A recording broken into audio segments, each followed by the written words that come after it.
அனைவருக்கும் வணக்கம். வெல்வது நிச்சயம் 2025 அப்படிங்கிற title free classes and test serious அப்படிங்கிறத ப்ரொவைட் பண்றோம். ஸோ அதுபடி 12th பொலிட்டிக்கல் சயின்ஸ் புக்னுடைய ஃபர்ஸ்ட் லெசனுடைய வீடியோஸை லாஸ்ட் வீடியோ நம்ம பார்த்திருப்போம். ஸோ அதனுடைய கண்டினியூவேஷன் இந்த வீடியோவில் நம்ம டிஸ்கஸ் பண்ணுவோம். ஓகேங்களா? ஸோ தமிழ்நாடு மாநில சட்டமன்றத்தில் நிறைவேற்றப்பட்ட ஆரோக்கியமான விவாதங்கள் என்னென்ன அப்படிங்கிறத பற்றியும் அதை பற்றி தான் நம்ம டிஸ்கஸ் பண்ண போகிறோம். ஸோ அதுக்கு முன்னாடி ஒரு பாக்ஸ் கண்டென்ட் இருக்கு. ஸோ தமிழ்நாட்டில் நீதிமன்ற மொழியாக தமிழ் எப்போ இருந்து பயன்படுத்தி இருப்பாங்க அப்படின்னா ஃப்ரம் August 1 of 2014 இருந்து பார்த்தீங்க அப்படின்னா தமிழ்நாட்டில் நீதிமன்ற மொழியாக தமிழ் அப்படிங்கிறது பயன்படுத்தப்பட்டிருக்கும். ஓகே. ஸோ தமிழ்நாடு மாநில சட்டமன்றத்தில் நடைபெற்ற ஆரோக்கியமான விவாதங்கள் என்னென்ன அப்படிங்கிறத பார்ப்போம். ஸோ ஆஸ் பர் கான்ஸ்டியூஷன் இந்திய அரசியலமைப்பு அப்படிங்கிறது ஜனவரி 26, 1950 அன்னைக்கு நடைமுறைக்கு வந்திருக்கும். ஸோ அதுக்கு பிறகு 1951 to 1952 காலகட்டங்களில் ஃபர்ஸ்ட் ஜெனரல் எலெக்ஷன் முதல் பொது தேர்தல் அப்படிங்கிறது நடந்திருக்கும். அந்த முதல் பொது தேர்தலில் மெட்ராஸ் மாகாணத்தில் யார் ஆட்சி அமைச்சிருப்பாங்க அப்படின்னா ஐஎன்சி, தட் இஸ் இந்திய தேசிய காங்கிரஸ் அப்படிங்கிறவங்க ஆட்சி அமைச்சிருப்பாங்க. மெட்ராஸ் மாநிலத்தை பொறுத்த வரைக்கும் ராஜாஜி முதலமைச்சராக தேர்வு செய்யப்பட்டிருப்பார். ஸோ தட் இஸ் 1952க்கு பிறகு கான்ஸ்டியூஷன் படி நடந்த முதல் தேர்தலில் ராஜாஜி முதலமைச்சராக தேர்வாயிருப்பார். ஸோ ராஜாஜியை பொறுத்த வரைக்கும் இந்த காலகட்டத்தில் அவர் கொண்டு வந்த முக்கியமான விஷயம் என்ன அப்படின்னா ஸோ தட் இஸ் அடிப்படை கல்வி திட்டம் அப்படின்னு சொல்லக்கூடிய முக்கியமான விஷயம். தட் இஸ் அதை தான் பெரியார் என்ன விமர்சிச்சிருப்பார் அப்படின்னா குலக்கல்வி திட்டம் அப்படின்னு சொல்லி விமர்சனம் பண்ணியிருப்பார். அதாவது காலையிலிருந்து மத்தியானம் வரைக்கும் பசங்க வந்துட்டு ஸ்கூல் படிப்பை படிக்கணும். மத்தியானத்துக்கு பிறகு பாய்ஸா இருந்தாங்கன்னா அப்பாவுடைய தொழிலை கத்துக்கணும், கேர்ள்ஸா இருந்தாங்கன்னா வீட்டுக்கு போய் அம்மா கூட வீட்டு வேலைகளை கத்துக்கணும் அப்படிங்கறத அந்த ஸ்கீம். அதுதான் modified scheme of elementary education, மாற்றியமைக்கப்பட்ட தொடக்க கல்வி திட்டம் அப்படின்னு சொல்லுவாங்க. ஸோ அந்த ஸ்கீமை தான் பெரியார் குலக்கல்வி திட்டம்னு கொண்டு வந்திருப்பார். ஸோ இது கடுமையாக விமர்சனம் அப்படிங்கிறது முன்வைக்கப்பட்டது. ஓகே. ஸோ இது மறுபடியும் ஜாதி ரீதியான விஷயங்களை ஊக்குவிக்கிற மாதிரி இருக்கு அப்படின்னு சொல்லிட்டு எல்லாரும் கடுமையா எதிர்ப்பு அப்படிங்கிறது தெரிவிச்சாங்க. ஸோ இதனாலேயே 1954 ராஜாஜி தன்னுடைய முதலமைச்சர் பதவியை ராஜினாமா பண்ணியிருப்பார். ஸோ ராஜாஜிக்கு பிறகு முதலமைச்சரானவர் யார் அப்படின்னா காமராஜர். ஸோ காமராஜர் பதவியேற்ற பிறகு நடந்த முதல் விஷயமே என்ன அப்படின்னா அவர் காமராஜர் ஆட்சி காலத்துல கல்வி அமைச்சராக இருந்தவர் சி சுப்பிரமணியம். இன்னும் சொல்ல போனோம்னா இதே சி சுப்பிரமணியம் தான் ராஜாஜி பீரியட்லயும் கல்வித்துறை அமைச்சராக இருந்தாரு. அதுக்கு பிறகு காமராஜர் முதலமைச்சர் பதவியை ஏற்கும் போது அவர் கல்வித்துறை அமைச்சரா பொறுப்புல இருந்து மாத்தல. சோ எந்த கல்வித்துறை அமைச்சர் சி சுப்பிரமணியத்தின் மூலியமா ராஜாஜி அரசாங்கத்தால குலக்கல்வி திட்டம் கொண்டு வரப்பட்டுச்சோ அதே சி சுப்பிரமணியம் தான் பின்னாடி அந்த குலக்கல்வி திட்டம் அப்படிங்கிறத ரிமூவ் பண்ணப்படும் அப்படிங்கிற அனௌன்ஸ்மெண்ட்டை கொடுத்திருப்பார்.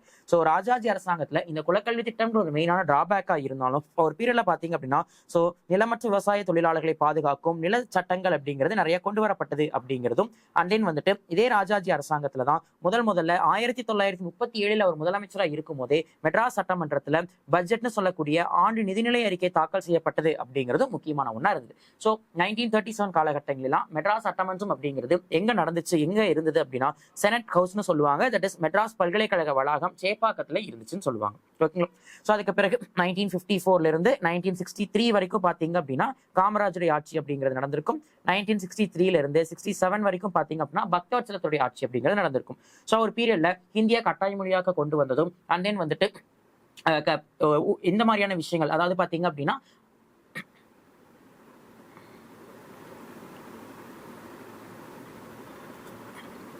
Cut mic check 1 2 3.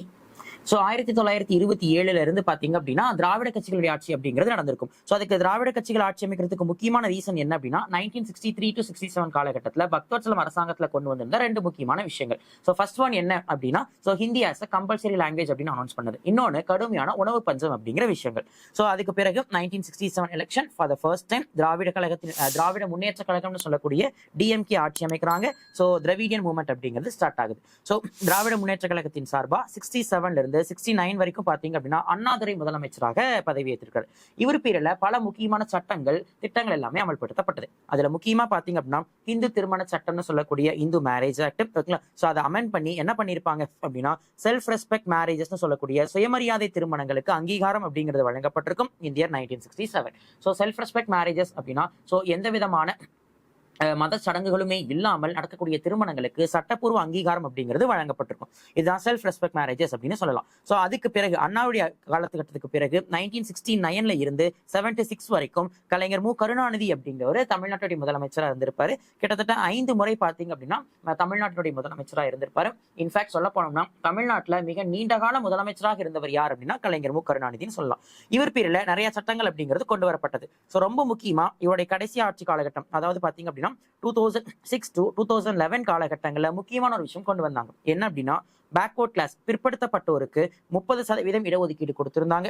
அதை ரெண்டா பிரிச்சு பேக்வர்ட் கிளாஸ் பிற்படுத்தப்பட்டோருக்கு 26% இடஒதுக்கீடும், பேக்வர்ட் கிளாஸ் முஸ்லீம்ஸ் சொல்லக்கூடிய இஸ்லாமியர்களுக்கு 3.5% இடஒதுக்கீடும் வழங்கப்பட்டது.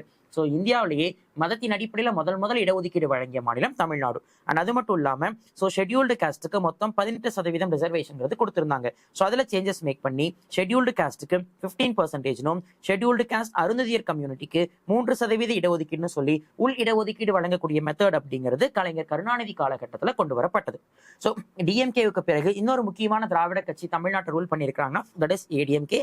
ஸோ 1972 1972 திமுகவிலிருந்து பிரிஞ்சு எம்ஜிஆர் அதிமுகவை தொடங்கினார். ஸோ 77 இருந்து 87 வரைக்கும் 10 ஆண்டு காலம் பார்த்தீங்க அப்படின்னா எம்ஜிஆருடைய ஆட்சி அப்படிங்கிறதா மெட்ராஸ் மாநிலத்தில் தமிழ்நாட்டில் நடந்தது. ஸோ இவருடைய பீரியட்ல குறிப்பா முக்கியமா கொண்டு வந்த திட்டம் என்ன அப்படின்னா கர்ணம் அப்படின்னு சொல்லக்கூடிய அந்த பதவி நீக்கப்பட்டது. அதாவது ஒரு கிராமத்தினுடைய நிர்வாக தலைவர் பதவி அப்படிங்கிறது காலங்காலமாக ஒரு சமூகத்தினிடையே தலைமுறையினமா கொண்டு வரப்பட்டது. ஸோ அதுக்கு எம்ஜிஆர் அரசாங்கம் என்ன பண்றாங்கன்னா தடை விதிச்சு ஸோ விஏஓ கிராம நிர்வாக அலுவலர் அப்படிங்கிற ஒரு போஸ்ட் உருவாக்கி போட்டித் தேர்வுகள் மூலியமாகத்தான் அந்த பணியை நிரப்பணும் அப்படிங்கிற விஷயத்தை கொண்டு வந்திருப்பாங்க.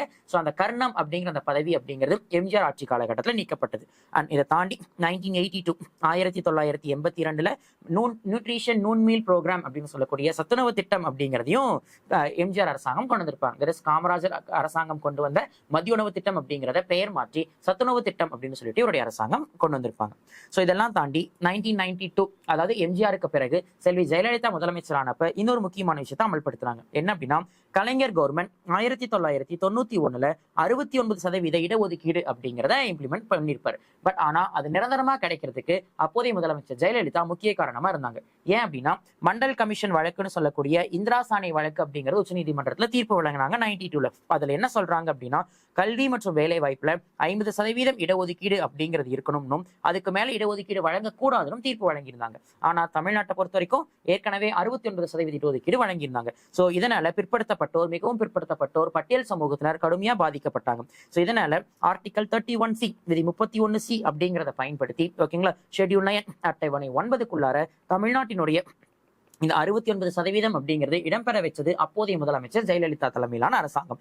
அதனாலதான் 69% இடஒதுக்கீடு அப்படிங்கிறத கலைஞர் கவர்மெண்ட் கொண்டு வந்திருந்தாலும் அது நிரந்தரமா கிடைக்கிறதுக்கு முக்கிய காரணமாக இருந்தது ஜெயலலிதா அவர்களுடைய அரசாங்கம். ஓகே, ஸோ இப்போ தமிழ்நாடு சட்டமன்றத்தை பற்றின சில பாயிண்ட்ஸ் கொடுத்துருக்காங்க. ஸோ தமிழ்நாடு சட்டமன்றத்தில் மொத்த உறுப்பினர்களின் எண்ணிக்கை எவ்வளவு அப்படின்னா 234. ஸோ இந்த 234 உறுப்பினர்களில் 189 உறுப்பினர்கள் பார்த்தீங்க அப்படின்னா ஜென்ரல் கேட்டகரி, அதாவது எந்த சமூகத்தை சார்ந்தவங்களாக வேணாலும் இருக்கலாம். ஆனால் 45 தொகுதிகள் அப்படிங்கிறது பார்த்தீங்கன்னா ரிசர்வ்டு கான்ஸ்டுவன்சி, தனி தொகுதி அப்படின்னு சொல்லுவாங்க. விச் மீன்ஸ் அந்த 45 தொகுதிகளில் யார் தான் போட்டியிட முடியும் அப்படின்னா கட்டாயம் பட்டியல் சமூகத்தினரும் பழங்குடியின சமூகத்தினர் மட்டும்தான் போட்டியிட முடியும் அப்படின்னு சொல்றாங்க. ஸோ அப்படி பட்டியல் சமூகத்தினருக்கும் பழங்குடியின சமூகத்தினருக்கும் பிரதிநிதித்துவம் வழங்கணும் அப்படிங்கிறது முக்கியமான ஒரு விஷயமா இருந்தது. ஸோ அப்படி தமிழ்நாட்டில் எத்தனை தொகுதிகள் இடஒதுக்கீடு மூலியமா ஒதுக்கப்பட்டிருக்கு அப்படின்னா 45 இடங்கள். அண்ட் தென் தமிழ்நாடு சட்டமன்றத்துடைய முதல் கூட்டத்தொடர் எப்போ நடந்தது அப்படின்னா மே 3 1952. ஸோ 1951 to 52 காலகட்டத்தில் நடந்த முதல் பொது தேர்தலுக்கு பிறகு மே 3 1952 முதல்ல தமிழ்நாடு சட்டமன்றம் அப்படிங்கிறது கூடியிருப்பாங்க. ஸோ தொடக்கத்தில் தமிழ்நாடு சட்டப்பேரவையினுடைய உறுப்பினர்களின் எண்ணிக்கை 235 இருந்தது. அதாவது 234 உறுப்பினர்கள் தேர்தல் மூலம் தேர்ந்தெடுக்கப்பட்டாங்க. ஒரு உறுப்பினர் ஆங்கிலோ இந்தியனா ஆளுநர் மூலியமா நியமிக்கப்படக்கூடிய ஆங்கிலோ இந்தியனா இருந்தார். பட் பை ஆர்டிகல் 333 விதி 333 அடிப்படையில் சொல்லப்பட்டிருந்த இந்த ஒரு ஆங்கிலோ இந்தியனுடைய நியமனம் அப்படிங்கிறத இப்போ கான்ஸ்டியூஷன் வந்து ரிமூவ் பண்ணிட்டாங்க. By 104th amendment act of 2019 2019 கொண்டு வந்த 104வது சட்ட திருத்தம். ஸோ தமிழ்நாட்டினுடைய சட்டமன்றம் அப்படிங்கிறது இப்போ எத்தனாவது சட்டமன்றமா இருக்கு அப்படின்னா அதாவது 16வது சட்டமன்றம் அப்படிங்கிறது இப்ப தமிழ்நாட்டுடைய சட்டமன்றம். ஏன்னா ஸோ 2021 தேர்தல் நடந்தது. அதன்படி இப்ப இருக்கக்கூடியது 16th Tamil Nadu state legislative assembly அப்படின்னு சொல்லக்கூடியது. இதனுடைய பதவிக்காலம் 2026 வரைக்கும் இருக்கு.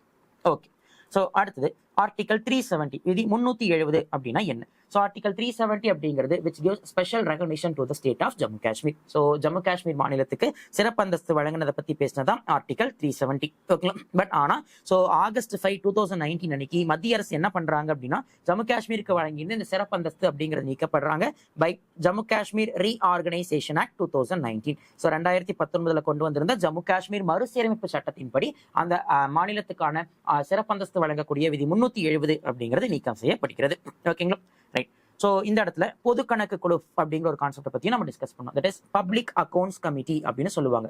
ஸோ இந்த பப்ளிக் அக்கௌண்ட்ஸ் கமிட்டியில யார் மெம்பரா இருப்பாங்க அப்படின்னா மக்களவையில் இருக்கக்கூடிய 543 உறுப்பினர்கள்ல இருக்கக்கூடியவங்க தான் பாத்தீங்கன்னா இதுல மெம்பரா இருப்பாங்க.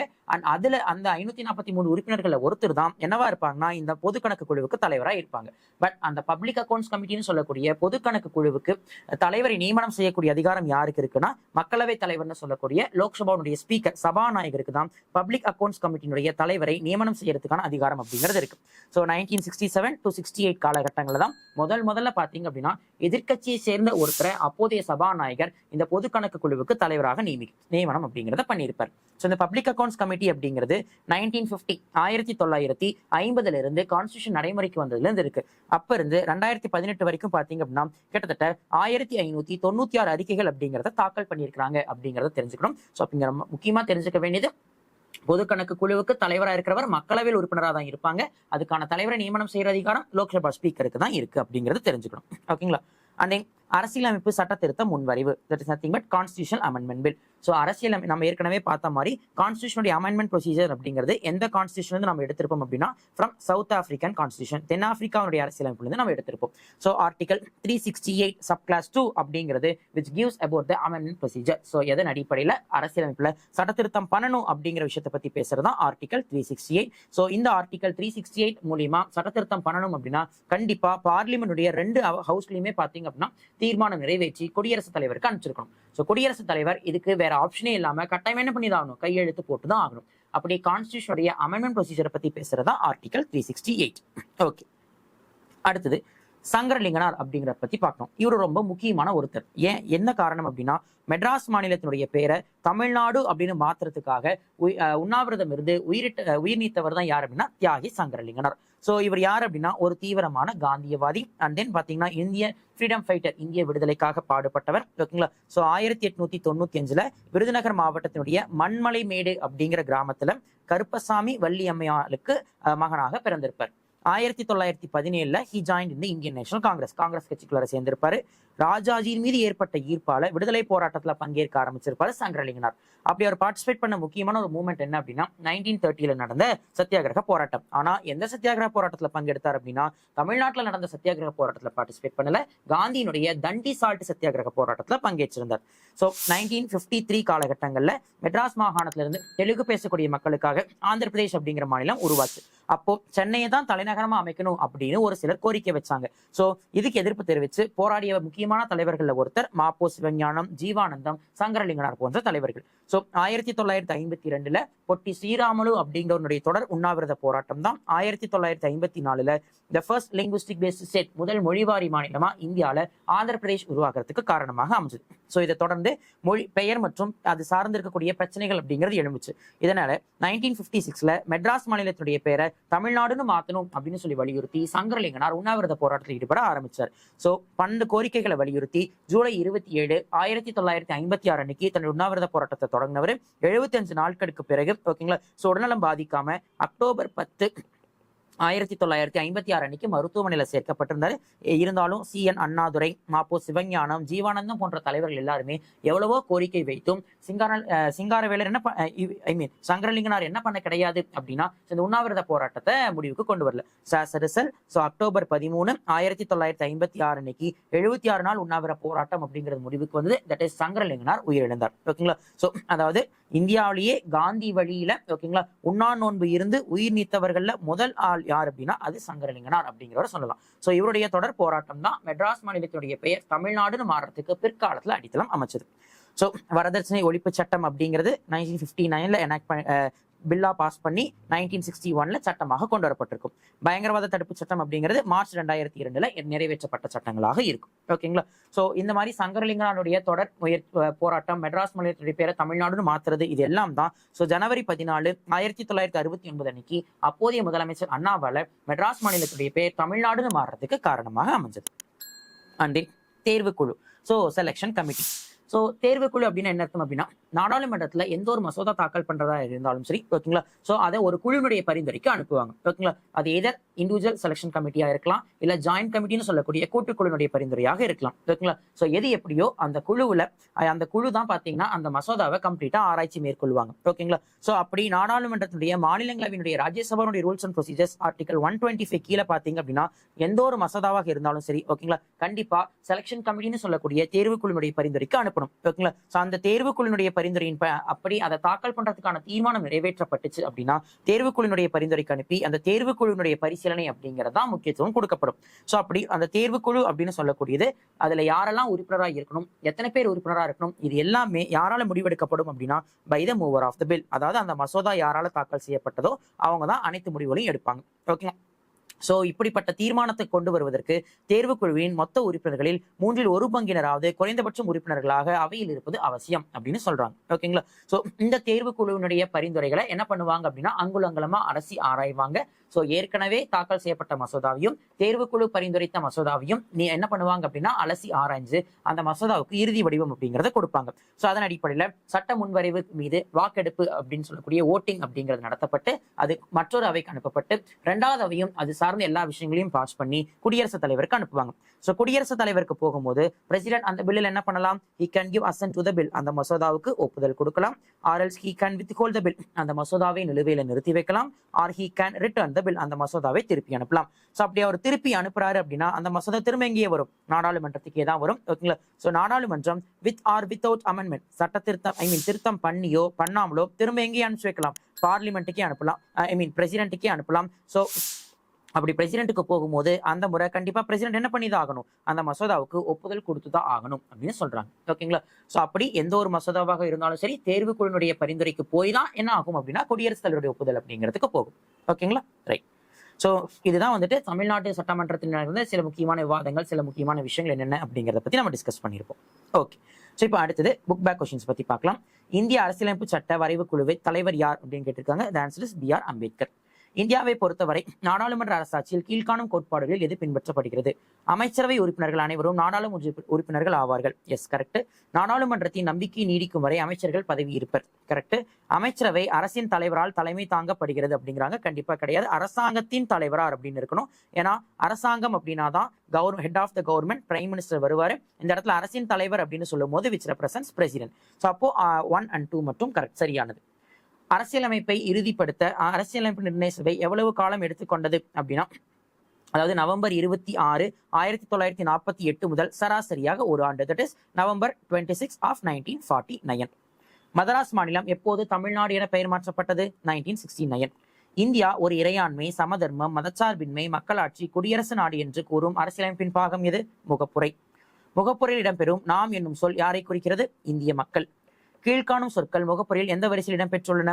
சோ 3, 2, 4, 1, 5. சோ இறையாண்மை, சமதர்மம், மதச்சார்பின்மை, மக்களாட்சி மற்றும் குடியரசு. மாநிலங்களவை உறுப்பினர்களின் எண்ணிக்கை எவ்வளவு? சோ 250 அப்படிங்கிறது அதிகபட்ச மாநிலங்களவை உறுப்பினர்களின் எண்ணிக்கை. பிரசன்டா எவ்வளவு இருக்கிறாங்க அப்படின்னு கேட்டாங்க அப்படின்னா தட் இஸ் 245. அரசமைப்பில் தரப்படாத நிறுவனம் எது அப்படின்னா NITI Aayog, which is it is an extra constitutional body. இந்திய அரசியலமைப்பு நிர்ணய சபை நடைபெற்ற காலம் சோ December 9, 1946 இருந்து January 24, 1950. மேலவை என்று அழைக்கப்படுவது எது? சோ மேலவை என்று அழைக்கப்படுவது எது அப்படின்னா மாநிலங்களவை. இந்திய அரசியலமைப்பின் உறுப்பு 333 கீழ் ஆங்கிலோ இந்திய சமுதாயத்தைச் சேர்ந்த ஒரு நியமன உறுப்பினரை ஆளுநர் நியமனம் செய்கிறார். Answer is option A. Tamil Nadu மாநில சட்டமன்றத்தின் தேர்ந்தெடுக்கப்பட்ட உறுப்பினர்களின் எண்ணிக்கை எவ்வளவு? 234. கூற்று 42வது அரசியலமைப்பு சட்ட திருத்தம் ஒரு குறு அரசமைப்பு என்று குறிப்பிடுகிறது. காரணம் அதிகமான விதிகளை கொண்டு ஒருங்கிணைக்கப்பட்ட சட்ட திருத்தமாகும். கூற்று காரணம் ரெண்டுமே சரி, கூற்றுக்கான சரியான விளக்கமாகும். கூற்று இந்திய அரசியலமைப்பு மிக நெகிழும் தன்மை கொடையது. தவறு, ஏன்னா நெகிழும் மற்றும் நெகிழான்னு சொல்லக்கூடிய ரெண்டுமே தான் வரும். காரணம் இதுவரை அரசியலமைப்பு 100 முறைக்கு மேல் திருத்தம் செய்யப்பட்டுள்ளது. எஸ், சரி. சோ கூற்று தவறு, ஆனால் காரணம் சரி. சோ இதோட 12th political science book lesson 1 complete ஆகுது. சோ அடுத்த வீடியோல லெசன் 2 தட் இஸ் சட்டமன்றம்னு சொல்லக்கூடிய ஆட்சி மன்றத்தை பத்தின விஷயங்களை பத்தி நம்ம டிஸ்கஸ் பண்ணுவோம். Thank you all.